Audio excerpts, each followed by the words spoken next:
Here's something most personal finance content gets wrong about money working for you. The framing you usually see is some version of make your money work hard, as if your portfolio is supposed to be sweating in a corner office somewhere. The actual mechanic of money building wealth is the opposite of that. The wealth building work happens when your money is resting, not working. Compound interest is a function of doing nothing for a long time.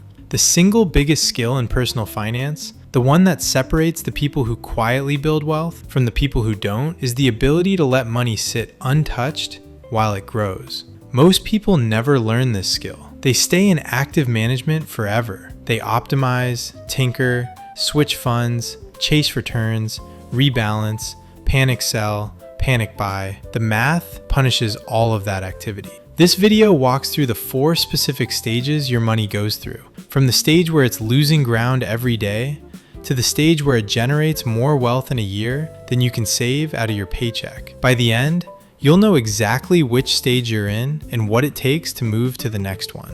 I'm Tom. This channel is about real personal finance, the kind that actually works for normal people, instead of the kind that gets you to click on a thumbnail. No motivational fluff, no fantasy returns, no get rich quick. Just what the math actually does over time. If that's what you want, hit subscribe.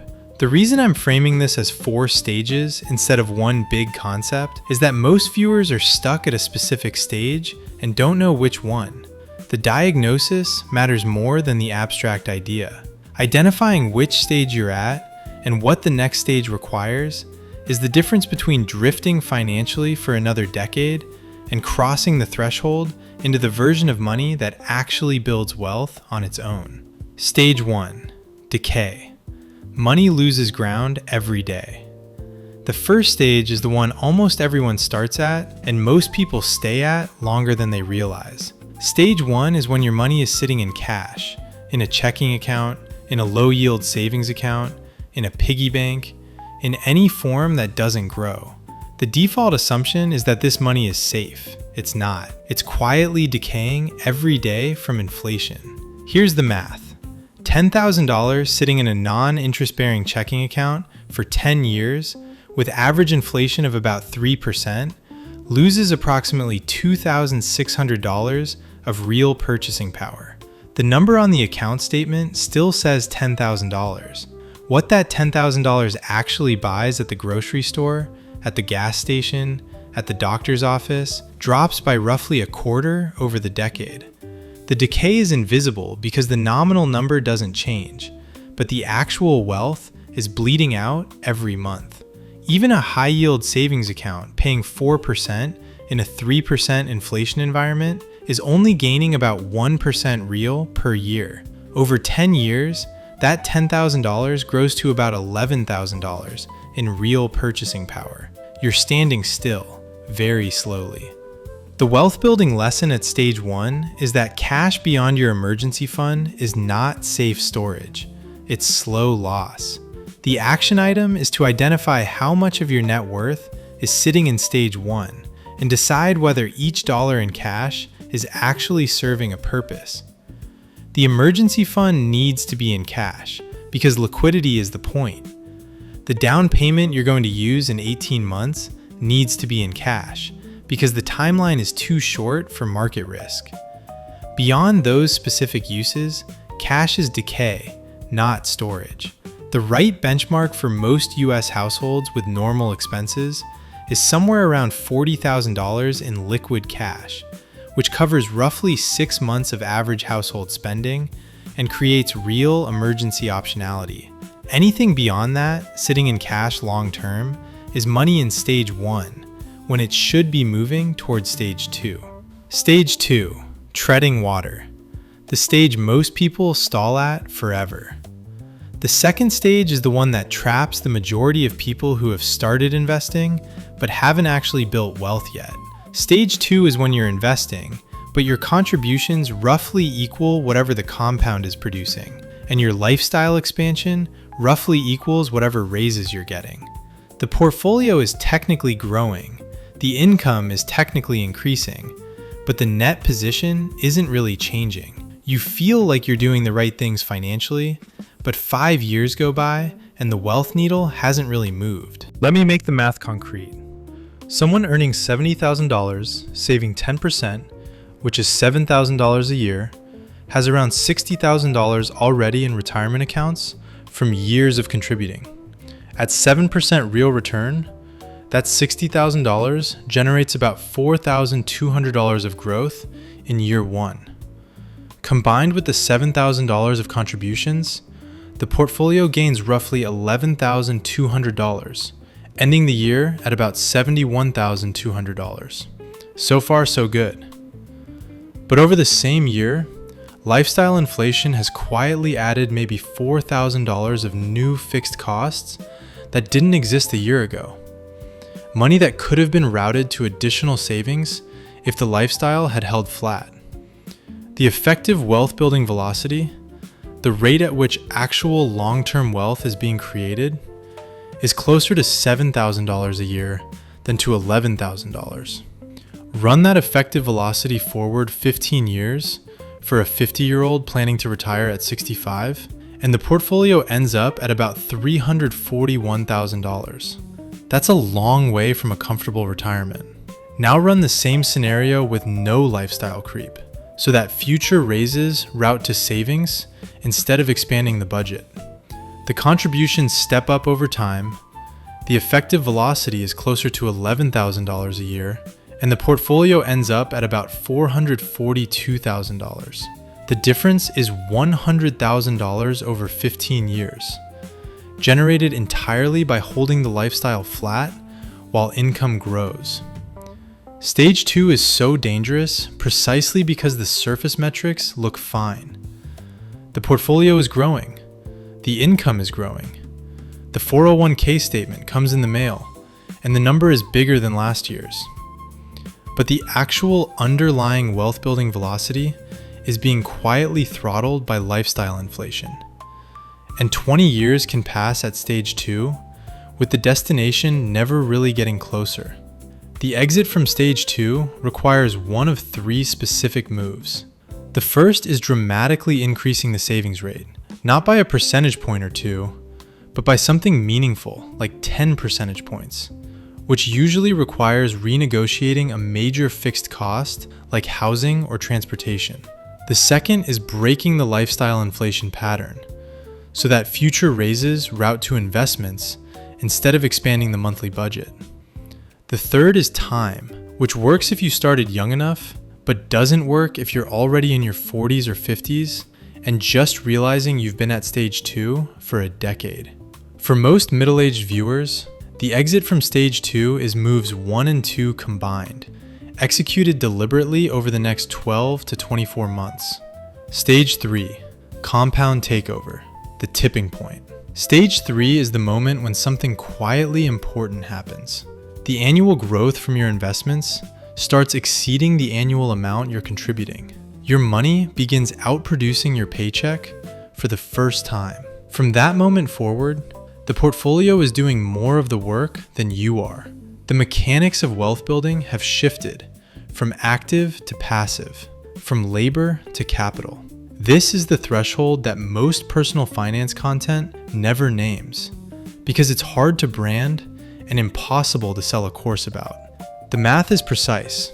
At a 7% real return, your portfolio needs to be roughly 14 times your annual contribution before the annual growth catches up to what you're putting in. The simple way to calculate this for yourself is to divide your annual savings by 0.07. If you're saving $12,000 a year, the threshold is about $171,000. A $20,000 a year saver crosses the threshold at about $286,000, and a $7,000 a year saver crosses it at about $100,000. The number scales with your savings rate, which is why this stage is mostly about persistence rather than income. Here's the part that nobody tells you. From a clean start with no existing portfolio, assuming consistent contributions at any reasonable savings rate, the tipping point hits at roughly the same point in time, about 10 to 11 years. The $50,000 earner saving $5,000 a year, and the $150,000 earner saving $30,000 a year, both crossed the compound takeover threshold around year 11. The math works because the threshold scales with the contribution. The higher saver needs a bigger portfolio to be outproducing themselves, but they're also building it faster. Both arrive at compound takeover at about the same calendar time. This is one of the most underappreciated insights in personal finance, and it's the reason starting now matters more than starting with a high income. The viewers who get there faster are the ones who didn't start from a clean slate. My friend Sam, who built his focused FI plan from age 33 to 38 in Columbus, Ohio, came into that plan with a meaningful starting balance from years of earlier saving and a 55% savings rate during the sprint.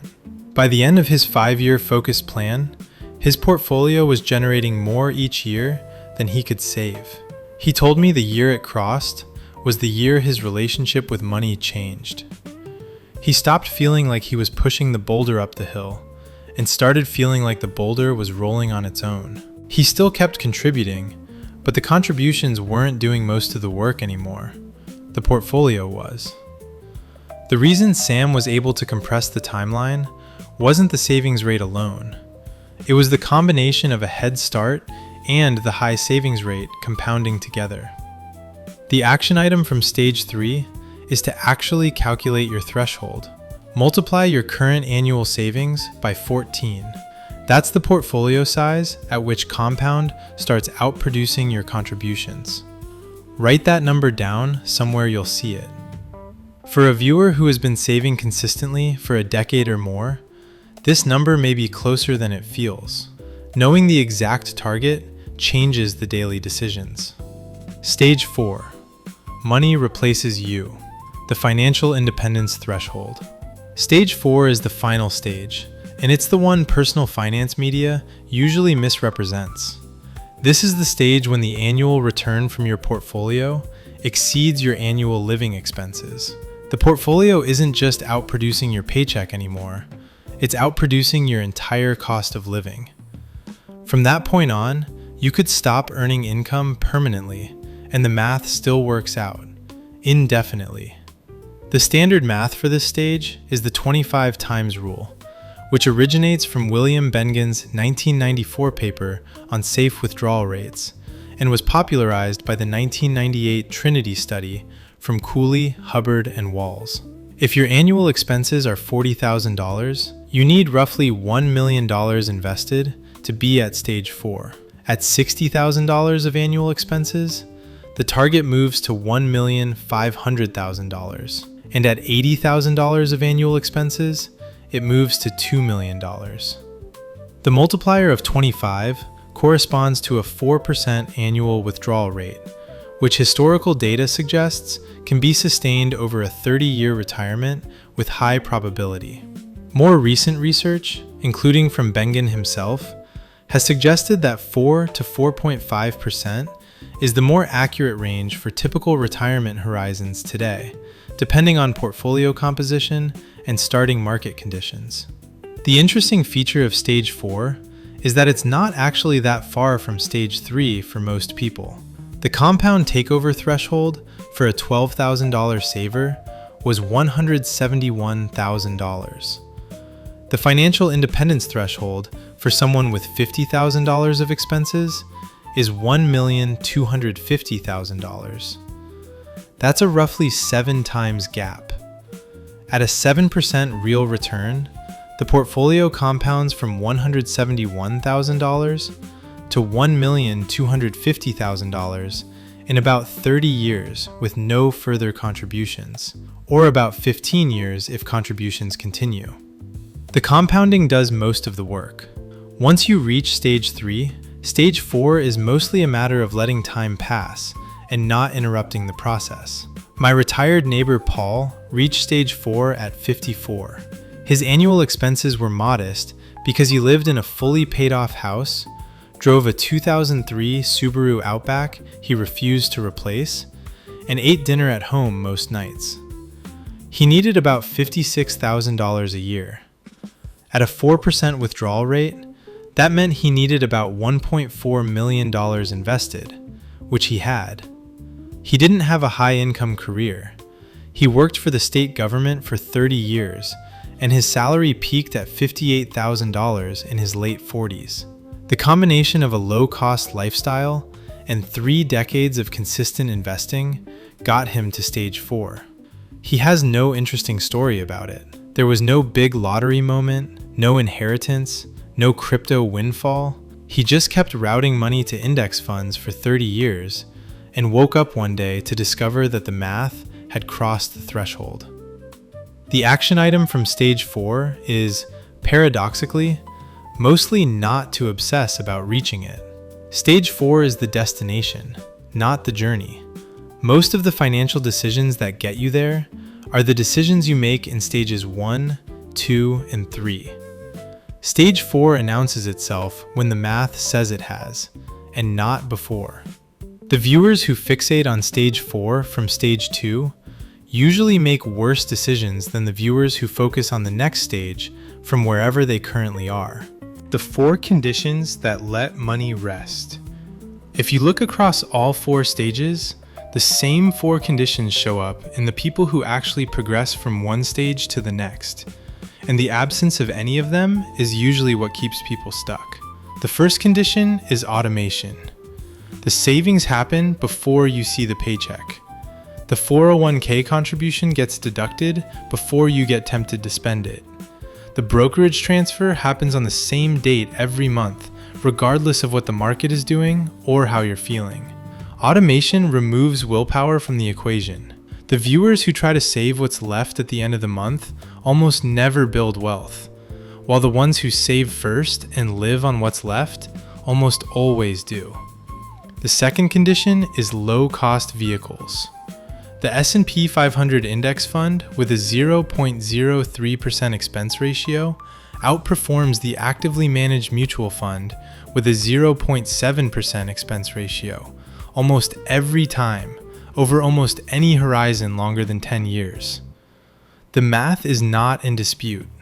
Per the S&P SPIVA scorecard, over the 15-year period ending December 2024, not a single US equity fund category had a majority of active managers beat the index.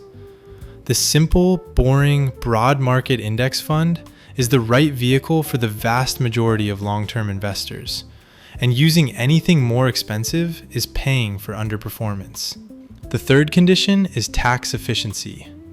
The 401k, Roth IRA, HSA, and similar tax-advantaged accounts are how the IRS tells you it's okay for some of your wealth building to happen without being taxed every year. Failing to use these is leaving meaningful money on the table. The 2026 401k limit is $24,500 for those under 50, $31,000 for those 50 and over, with catch-up contributions. The Roth IRA limit is $7,500 under 50 and $8,600 over 50. The HSA limit is $4,400 for individual coverage and $8,750 for family. For a household using all available space, that's somewhere between $30,000 and $50,000 a year of tax-advantaged contribution room. Using a meaningful chunk of that space is one of the biggest predictors of who reaches stage 4 and who doesn't. The fourth condition is the discipline gate. The portfolio doesn't get touched. The investments don't get reshuffled every quarter based on the latest financial news. The compounding requires that you not interrupt it, which is harder than it sounds because the financial media is structured to make you want to interrupt it constantly. My friend Mike inherited $307,000 from his grandfather in 2024. His grandfather had bought a single S&P 500 index fund in 1990 with about $10,000. Never sold, never adjusted, never checked it. Over 34 years, with reinvested dividends, that $10,000 compounded into $307,000 with no maintenance. The not touching was the strategy. The grandfather hadn't needed to be smart. He had needed to be still. How to identify your stage and what to do about it. The diagnostic is straightforward. If most of your savings is sitting in cash beyond your emergency fund, you're in stage 1. The action is to move excess cash into broad market index funds inside tax-advantaged accounts. If you're investing consistently, but your net worth growth feels slow, and your lifestyle keeps absorbing your raises, you're in stage 2. The action is to break the lifestyle inflation pattern and consider whether your savings rate needs a meaningful jump. If your portfolio's annual growth is starting to feel comparable to or larger than your annual contributions, you're approaching or in stage 3. The action is to keep doing what you're doing and run the math on when stage 4 becomes reachable. If your portfolio could sustain your expenses indefinitely, you're at stage 4. The action is to enjoy it, because you've crossed the threshold most people never do. The single most important thing to understand about these 4 stages is that they unfold over decades, not over weeks. The compound math requires patience that human psychology fights against constantly.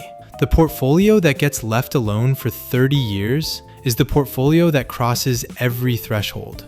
A portfolio that gets touched, optimized, switched, panicked over, will arrive at stage 4 years later than it should, if it arrives at all. Letting your money rest and grow is mostly about getting out of your own way. Drop a comment with which stage you think you're currently at, or which stage you most want to reach in the next 10 years. I read every comment, and I'll reply to as many as I can. And if you want me to walk through the exact sequence of moves to get from stage 2 to stage 3, the specific order of operations over the next 12 to 24 months, hit subscribe, because that's the next video. I'll see you in the next one.